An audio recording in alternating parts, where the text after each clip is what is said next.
मैं राजेंद्र गांधी अपने YouTube channel में आपका स्वागत करता हूं। आज की वीडियो में हम आपकी पाठ्य पुस्तक शिमशी भाग 2 के 12वें पाठ के अभ्यास पर चर्चा करने वाले हैं। तो आइए शुरू करते हैं।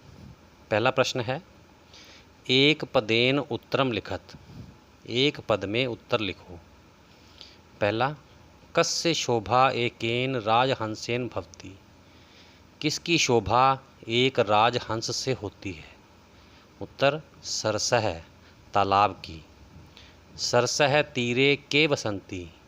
तालाब के किनारे कौन रहते हैं? बकाहा बगुले। कह पिपासितः म्रियते। कौन प्यासा ही मर जाता है? चातकः अर्थात पपीहा। के रसालम उकलानी समाश्रयन्ते। कौन आम की मंजरियों का आश्रय लेते हैं?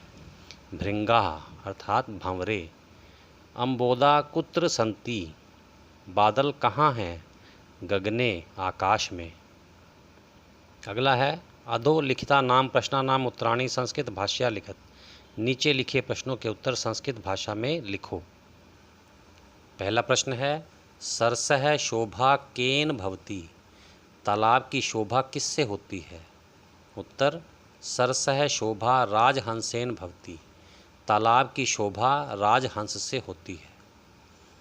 अगला, चातकः किमर्थम मानी कथ्यते। पपीहे को किस लिए स्वाभिमानी कहा जाता है? उत्तर, चातकः पिपासितः म्रियते। पपीहा प्यासा ही मर जाता है। याचते वा पुरंदरम। अगर मांगना होता है तो इंद्र से मांगता है।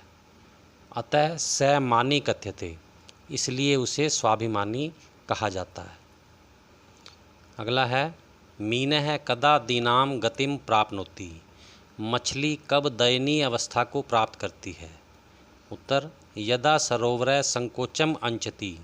जब तालाब संकुचित होता है अर्थात उसमें जल कम हो जाता है, तदा मीनः दीनाम गतिम प्राप्नोति। तब मछली दयनीय अवस्था को प्राप्त करती है। अगला, कानि पूरित्वा जलदः रिक्तः भवति। किनको भरकर बादल खाली होता है? उत्तर है, नाना नदी नद शतानि च जलेन पूरित्वा जलदः रिक्तः भवति। अनेक नदियों और सैकड़ों नालों को जल से भरकर बादल खाली हो जाता है। अगला है, वृष्टि भी वसुधाम के आर्द्रयन्ति। बारिश से धरती को कौन भिगोते हैं? उत्तर है, वृष्टि भी वसुधाम अम्बोदा आर्दयन्ति। बारिश से धरती को बादल भिगोते हैं। अगला है, अधोलिखित वाक्येषु रेखांकित पदानि आधृत्य प्रश्न निर्माणम कुरुत। नीचे लिखे वाक्यों में रेखांकित पदों को लेकर प्रश्न निर्माण करो। पहला है, मालाकारः तोयै तरोः पुष्टिम करोति। माली जल की धाराओं से पेड़ों का पोषण करता है। तो प्रश्न बनेगा, मालाकारः कई तरो पुष्टिम करोति। माली किन के द्वारा पेड़ों का पोषण करता है? अगला है, भृंगः रसालम उकलानी समाश्रयन्ते। भंवरे आम की मंजरियों का सहारा लेते हैं। प्रश्न, भृंगः कानि समाश्रयन्ते। भंवरे किन का सहारा लेते हैं? अगला, पतंगः अंबर पथम आपे दिरे।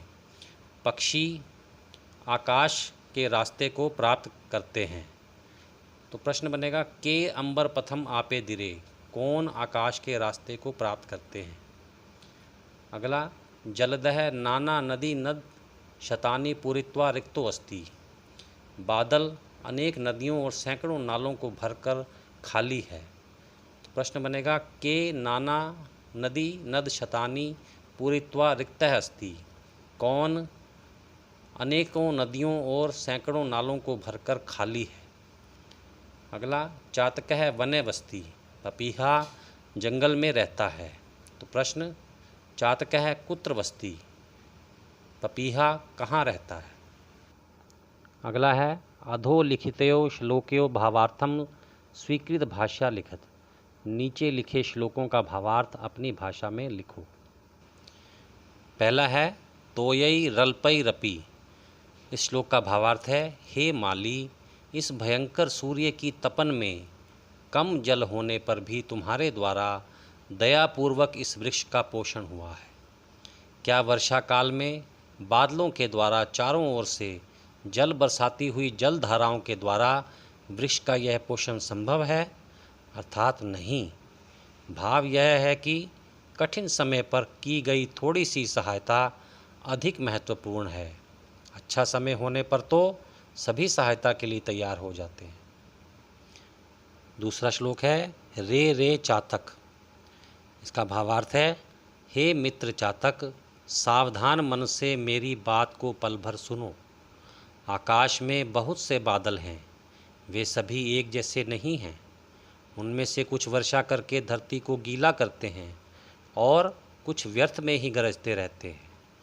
इसलिए तुम जिस जिस को देखते हो उन सब के सामने दीन वचन मत कहो, अर्थात याचना मत करो। भाव यह है कि हमें किसी से कुछ मांगने से पहले उसकी शक्ति को परख लेना चाहिए, क्योंकि कुछ लोग केवल बातें ही करते हैं, सहायता नहीं करते। अगला है अधोलिखितयो श्लोक्यो अन्वयम लिखत।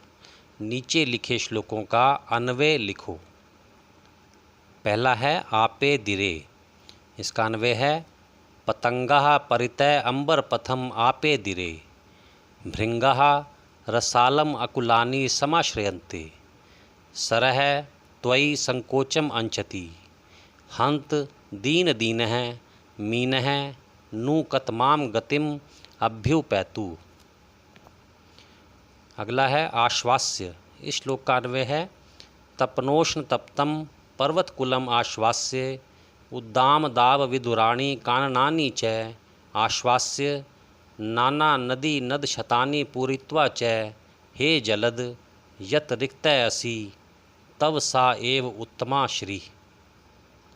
अगला है उदाहरणम अनुसृत्य संधिम संधि विच्छेदम वा कुरुत। उदाहरण के अनुसार संधि या संधि विच्छेद करो। जैसे पहला उदाहरण है अन्य जमा उक्तय, संधि बनेगी अन्योक्तय।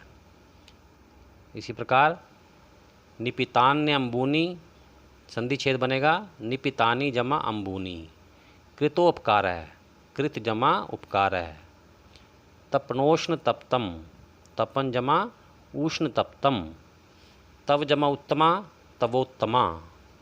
न जमा एतादृशा, नैतादृशः। अगला उदाहरण है पिपासितः जमापि, पिपासितोपि। कोपि, संधि छेद बनेगा कै जमा अपि। रिक्तो असि, रिक्तः जमा असि। मीनः जमायम, इसकी संधि बनेगी मीनोयम। सर्वे जमापि, सर्वेपि।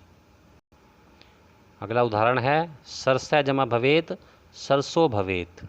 इसी प्रकार खगः जमा मानी, खगो मानी।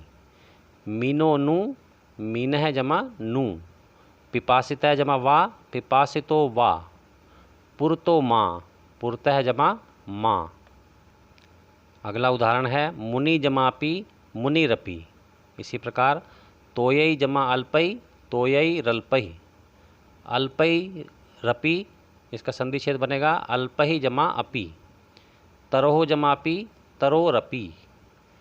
वृष्टिभिर आर्दयन्ति, वृष्टि भी जमा आर्दयन्ति। अगला है उदाहरणम अनुसृत्य अधोलिखितै विग्रह पदै समस्त पदानि रचत। उदाहरण के अनुसार नीचे लिखे विग्रह पदों से समस्त पदों की रचना करो। पहला विग्रह पद है पीतम च तत् पंकजम, पीला है जो कमल, तो समस्त पद बनेगा पीत पंकजम। अगला राजा च असौ हंस, राजा है जो हंस, समस्त पद राजहंस है। भीमे च असौ भानु, प्रचंड है जो सूर्य, समस्त पद भीम भानु। अगला अंबर अंबरम एव पंथः, आकाश ही है रास्ता, समस्त पद अंबर पंथः।